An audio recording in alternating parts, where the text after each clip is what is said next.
ବ୍ୟର୍ଥତା ଜୀବନବାବୁଙ୍କ ମନକୁ ଘାରିଦିଏ। ସବୁଠି ବ୍ୟର୍ଥତା। ନିଜର ପ୍ରତିଷ୍ଠା ପାଇଁ ସେ ଯେତେ ମିଥ୍ୟା ଓ କୂଟନୀତିର ଆଶ୍ରୟ ନେଇଛନ୍ତି, ଯେତେ ଦେଖାଣିଆ ଜ୍ଞାନ ଆହରଣ କରିଛନ୍ତି, ଯେତେ ବ୍ୟବସାୟ କରିଛନ୍ତି, ଯେତେ ଧର୍ମାନୁଷ୍ଠାନମାନଙ୍କରେ ବକ୍ତୃତା ଦେଇଛନ୍ତି, କେଉଁଠି କିଛି କରିପାରି ନାହାନ୍ତି। ପ୍ରତିଷ୍ଠା ପାଇଁ ଗୋଟାଏ ନୂଆ ଉପାୟ ମୁଣ୍ଡକୁ ଆସିଲେ ତାକୁ କାର୍ଯ୍ୟକାରୀ କରିବା ପରେ କିଛି ଫଳ ପାଆନ୍ତି ସତ, କିନ୍ତୁ ତାହା ହୁଏ କ୍ଷଣସ୍ଥାୟୀ।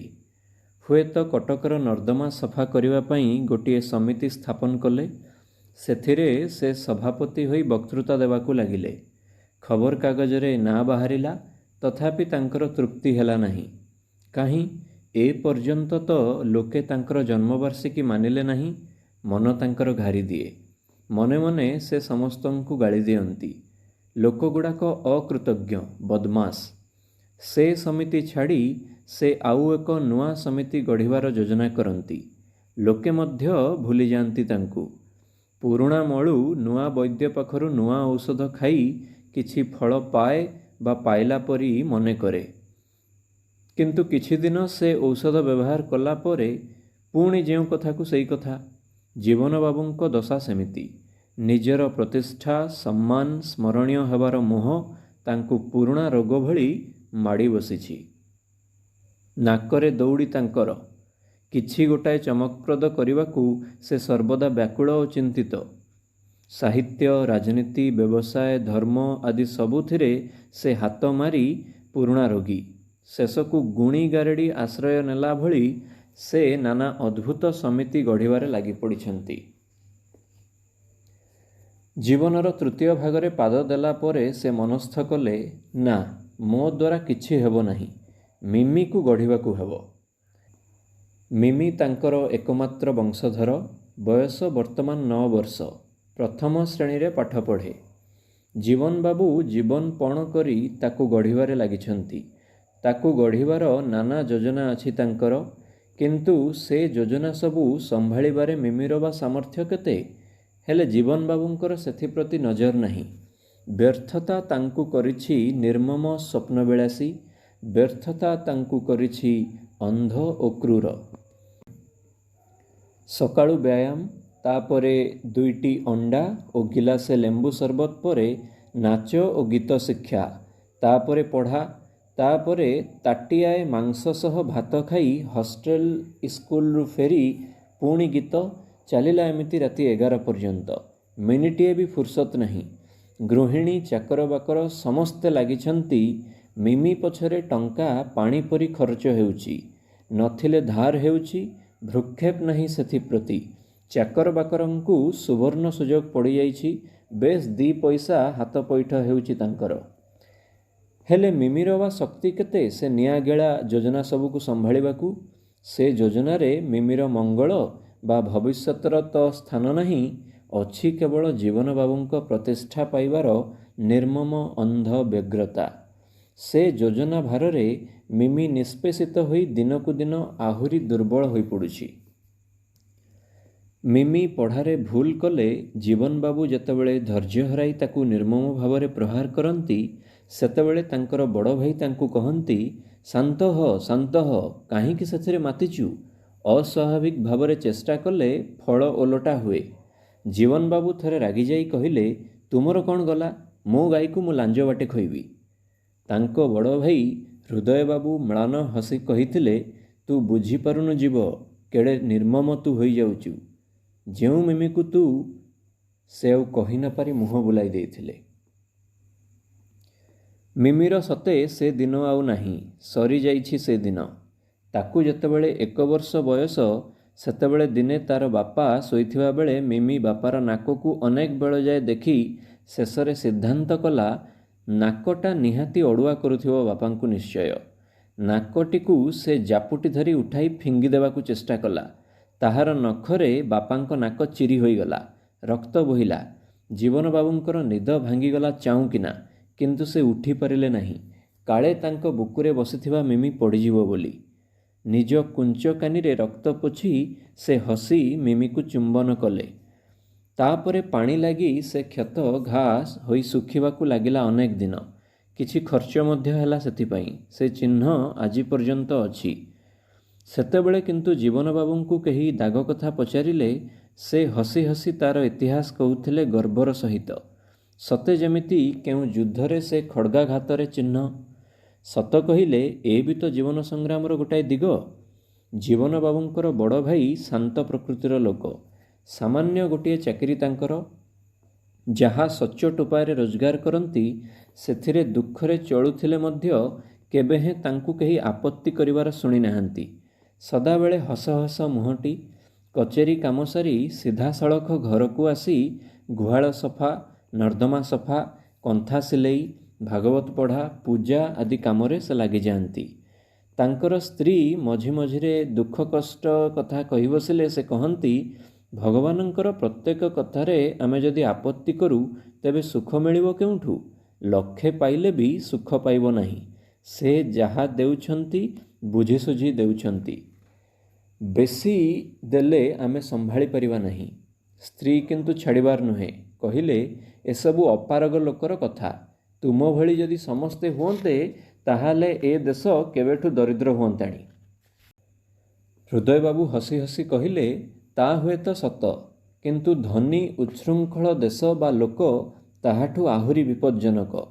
ଅନେକ ଲୋକର କଷ୍ଟ ଓ ମୃତ୍ୟୁର କାରଣ ହୁଏ ସେ। ସ୍ତ୍ରୀ ଦୀର୍ଘ ନିଶ୍ୱାସ ପକାଇ କହିଲେ, ତୁମରି ସାଙ୍ଗର କେତେ ଲୋକ ଉପରକୁ ଉପରକୁ ଯାଇ କେଉଁଠି ଉଠିଲେଣି, ଆଉ ତୁମେ?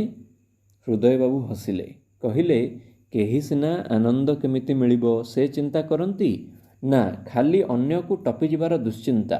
ଜ୍ଞାନ ହେଉ, ଅର୍ଥ ହେଉ, କ୍ଷମତା ହେଉ, ଶକ୍ତି ହେଉ, ସବୁଥିରେ ମୁଁ କେମିତି ଅନ୍ୟକୁ ଟପିଯିବି। ଗାଗାରିନ୍ ମହାଶୂନ୍ୟକୁ ଗଲା। ଅନେକ ଆକ୍ଷେପ କଲେ, ଜଣେ ରୁଷୀୟ ଏ କଥା ପାରିଲା, ଆମେ ପାରିଲୁ ନାହିଁ କି ହୋ? କେତେ ବର୍ଷ ପରର ଇତିହାସ କ'ଣ କହିବ ରୁଷୀୟ ଲୋକ ଯାଇଥିଲା, ଆଉ କେହି ପାରିନଥିଲେ? ମାନବ ଜାତିର ବିକାଶର ଇତିହାସ କହିବ, ଅମୁକ ଯୁଗରେ ମାନବ ଜାତିର ବୁଦ୍ଧି ଏମିତି ବିକଶିତ ହୋଇଥିଲା। ଯିଏ ବି ଯାହା କରୁଛି ସେ ଯଦି ମାନବ ଜାତିର ଚରମ ବିକାଶ ପାଇଁ କରେ ସେଥିରେ ସମସ୍ତଙ୍କର ମଙ୍ଗଳ। ନାହିଁ ତ ଗଳା କଟାକଟି ଯୁଦ୍ଧ। ସେ ବିକାଶରେ କିଛି ଲାଭ ନାହିଁ, ବରଞ୍ଚ ମରଣ। ସ୍ତ୍ରୀ ତାଙ୍କର ମୁହଁ ମୋଡ଼ି ଚାଲିଗଲେ। ହୃଦୟବାବୁ ମିମିକୁ ସ୍ନେହ କରନ୍ତି। ମିମିର ମଧ୍ୟ ବଡ଼ ବାପା ଅନ୍ତଃପ୍ରାଣ। ଜୀବନବାବୁ ଯେତେବେଳେ ପଢ଼ାଉ ପଢ଼ାଉ ମିମିକୁ ପ୍ରହାର କରନ୍ତି ସେତେବେଳେ ହୃଦୟବାବୁ ତାଙ୍କ ଘର ଭିତରେ ଆଖି ବୁଜି ଦେଇ ବସି ଲୁହ ପୋଛନ୍ତି। ନିହାତି ସହି ନ ପାରିଲେ ଶ୍ରୀକୃଷ୍ଣ ଶ୍ରୀକୃଷ୍ଣ ଜପନ୍ତି। ସେଦିନ ରାତିରେ ଜୀବନବାବୁ ମିମିକୁ ଭୂଗୋଳ ପଢ଼ା ଦେଇ ଗଲେ ତୁଳାଭିଣାଳୀ ସଂଘକୁ। ମିମି ଭୂଗୋଳ ମୁଖସ୍ଥ କରିବାକୁ ଲାଗିଲା। କେତେ ଗୁଡ଼ିଏ ଲୋକ ମିଶି ହୁଏ ଗୋଟିଏ ପରିବାର ଓ ଘର। କେତେ ଗୁଡ଼ିଏ ଘର ମିଳି ଗୋଟିଏ ଗ୍ରାମ ହୁଏ। କେତେ ଗୁଡ଼ିଏ ଗ୍ରାମ ମିଳି ଗୋଟାଏ ଥାନା। କେତେ ଗୁଡ଼ିଏ ଥାନା ମିଳି ହୁଏ ସବ୍-ଡିଭିଜନ। କେତେ ଗୁଡ଼ିଏ ସବ୍-ଡିଭିଜନ ମିଳି ଗୋଟିଏ ଜିଲ୍ଲା। କେତେ ଗୁଡ଼ିଏ ଜିଲ୍ଲା ମିଶି ଗୋଟିଏ ପ୍ରଦେଶ। କେତେ ଗୁଡ଼ିଏ ପ୍ରଦେଶ ମିଶି ଗୋଟାଏ ଦେଶ। କେତେ ଗୁଡ଼ିଏ ଦେଶ ମିଶି ହୁଏ ଏକ ମହାଦେଶ। ଏହିପରି କେତେ ଗୁଡ଼ିଏ ମହାଦେଶ ମିଶି ପୃଥିବୀର ସ୍ଥଳଭାଗ। ମିମି ମୁହଁରେ ପଢ଼ିଯାଉଛି ସତ, ମନ କିନ୍ତୁ ତାର ବଡ଼ ବାପାଙ୍କଠି ଓ ଶଙ୍ଖି ବିଲେଇଠି। ରାତି 11 ବାଜିଲାଣି। ବୋଉ ରୋଷେଇଶାଳରେ ଚୁଲି ମୁଣ୍ଡରେ ଶୋଇପଡ଼ିଛି। ମିମିକୁ ଖାଇବାକୁ ଡାକିବାକୁ ତାଙ୍କର ସାହସ ନାହିଁ। ଜୀବନବାବୁ ଏ ପର୍ଯ୍ୟନ୍ତ ଫେରି ନାହାନ୍ତି। ସେ ସେତେବେଳେ ବେଦ ଉପନିଷଦରୁ ଶ୍ଲୋକ ସବୁ ଉଦ୍ଧାର କରି ତୁଳାଭିଳାଣୀଙ୍କ ସମାଜରେ ଶ୍ରେଷ୍ଠତ୍ୱ ପ୍ରତିପାଦନ କରିବାରେ ଲାଗିଛନ୍ତି। ଆରପଟ ଘରେ ହୃଦୟବାବୁ ଅଭୁକ୍ତ ବସିଛନ୍ତି।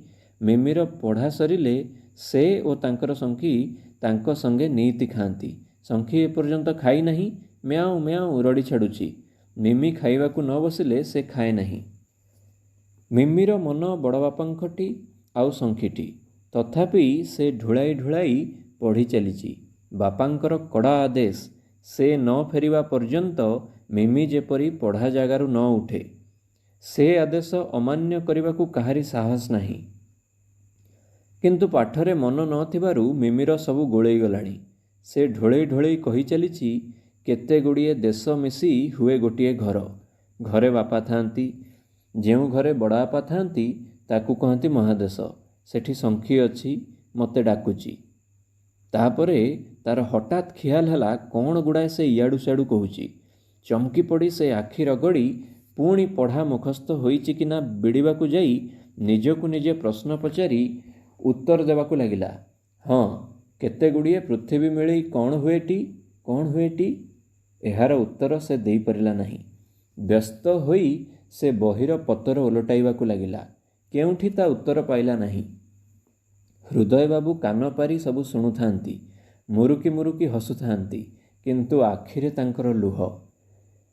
ଏହି ସମୟରେ ଶୁଭିଲା ଗର୍ଜନ, ମିମି, ଏଇ ତୋର ପଢ଼ା। ଜୀବନବାବୁ କେତେବେଳୁ ଗୁପ୍ତରେ ଛିଡ଼ା ହୋଇ ମିମିକୁ ଲକ୍ଷ୍ୟ କରୁଛନ୍ତି, କାହାରିକୁ ଜଣା ନାହିଁ। ହୃଦୟବାବୁ ଓ ମିମିର ଛାତିରୁ ଅତଡ଼ା ଖସି ପଡ଼ିଲା। ହୃଦୟବାବୁ ସବୁ ବାଧା ଏଡ଼ି ଦେଇ ଦୌଡ଼ି ଆସି ଛିଡ଼ା ହେଲେ ମିମି ପାଖେ। ଜୀବନବାବୁ ଥରେ ଆଖି ତରାଟି ତାଙ୍କୁ ଚାହିଁ ମିମି ପାଖରୁ ବହି ଛଡ଼ାଇ ନେଇ ପଚାରିଲେ, କହ, ଗାଁ, ଥାନା, ସବ୍‌ଡିଭିଜନ, ଜିଲ୍ଲା, ପ୍ରଦେଶ, ଦେଶ, ମହାଦେଶ କାହାକୁ କହନ୍ତି? ମିମି କେବଳ ବଲବଲ କରି ଚାହିଁଲା। ମନେ ତାର କିଛି ନାହିଁ। ସେ ସବୁ କ'ଣ ସେ ବୁଝିପାରିଲା ନାହିଁ। ମଝିରେ ମଝିରେ ସେ କଣେଇ କଣେଇ ବଡ଼ବାପାଙ୍କ ଆଡ଼େ ଚାହୁଁଥାଏ। ସେ ଚାହାଣୀ ଜୀବନବାବୁଙ୍କୁ ଉତ୍କ୍ଷିପ୍ତ କରିଦେଲା। କ୍ରୋଧରେ ସେ ବହିଟି ଫୋପାଡ଼ିଲେ ମିମି ଉପରକୁ। ଆଖି ପତାରେ ବହି ବାଜିଲା। ମିମି ଯନ୍ତ୍ରଣାରେ ଚିତ୍କାର କରି ଉଠିଲା। ମିମିର ବୋଉ ଧଡ଼ପଡ଼ କରି ଉଠି ଆସି ଦୀର୍ଘ ନିଶ୍ୱାସ ପକାଇଲେ। ହୃଦୟବାବୁ ମିମିକୁ କୋଳକୁ ଉଠାଇ ନେଇ ଚାଲିଲେ ନିଜ ବଖରା ପଟକୁ। ଜୀବନବାବୁ ତାଙ୍କ କୋଳରୁ ମିମିକୁ ଛଡ଼ାଇ ଆଣି ତଳେ କଚାଡ଼ି ଦେଇ ଦୁଇ ଗୋଡ଼ ଫାଙ୍କ କରି ତା ଉପରେ ଛିଡ଼ା ହେଲେ। ହୃଦୟବାବୁ ହୃଦୟଙ୍ଗମ କଲେ, ବର୍ତ୍ତମାନ ବାଧା ଦେଲେ ଜୀବନର ମିମି ଉପରେ ଅତ୍ୟାଚାର ବଢ଼ିଯିବ ଓ ସବୁ ରାଗ ଯାଇ ପଡ଼ିବ ମିମି ଉପରେ। ତେଣୁ ସେ ମିମିକୁ କୋଳକୁ ଆଉଜାଇ ନେଇ କହିଲେ, ଆଚ୍ଛା, ତୁ ଦେଖେ, ମୁଁ ତାକୁ 10 ମିନିଟରେ ସବୁ ପଢ଼ା କରାଇ ଦେଉଛି। ମିମି ସାହସ ପାଇ ବହିଟି ଖୋଲି ବଡ଼ବାପାଙ୍କ କୋଳକୁ ଆଉଜି ବସିଲା। ଜୀବନବାବୁ ରାଗରେ ତମତମ ହୋଇ ସେମିତି ଛିଡ଼ା ହୋଇ ରହିଗଲେ। ହୃଦୟବାବୁ ପଢ଼ାଇବାକୁ ଲାଗିଲେ, କିନ୍ତୁ ମିମିର ଲାଗିଗଲା ଗୋଟାଏ ଖେଳ, ପ୍ରଶ୍ନର ଖେଳ। ସେ ପଚାରିଲା, ଆଚ୍ଛା ତେବେ ବଡ଼ବାପା କହିଲ, କେତେଗୁଡ଼ିଏ ପୃଥିବୀ ମିଳି କ'ଣ ହୁଏ? ହୃଦୟବାବୁ ବଲବଲ କରି ଚାହିଁଲେ କିଛି କ୍ଷଣ। ତାପରେ କହିଲେ, ଏମିତି କେତେଗୁଡ଼ିଏ ପୃଥିବୀ ଭଳିଆ ଗ୍ରହ ମିଳି ହୁଏ ସୌରଜଗତ। ଏମାନେ ସୂର୍ଯ୍ୟ ଚାରିପଟେ ଚକା ଭଉଁରି ଖେଳୁଥାନ୍ତି। ମିମି ପୁଣି ପଚାରିଲା, କେତେଗୁଡ଼ିଏ ସୌରଜଗତ ମିଳି କ'ଣ ହୁଏ? ପ୍ରଶ୍ନ ପଚାରି ସେ ବଡ଼ବାପାଙ୍କ ମୁହଁ ସାମ୍ନାରେ ହାତ ବୁଲାଇ କହିଲା, କହି ତ ପାରିବ ନାହିଁ ଆଉ। କହି ସେ ବଡ଼ବାପାଙ୍କ ଅପାରଗତାରେ ମୁଗ୍ଧ ହୋଇ ଆନନ୍ଦରେ ବଡ଼ବାପାଙ୍କ କୋଳରେ ଗଡ଼ିଗଲା। ହୃଦୟବାବୁ କିନ୍ତୁ ଉତ୍ତର ଦେଲେ। ଆଖି ତାଙ୍କର ଛଳଛଳ। ସେ କହିଲେ, ମା, କୃଷ୍ଣ ଯେତେବେଳେ ସାନ ପିଲାଟିଏ, ଦିନେ ସେ ଗୁରୁଣ୍ଡି ଗୁରୁଣ୍ଡି ବୁଲି ମାଟି ଖାଉଛନ୍ତି।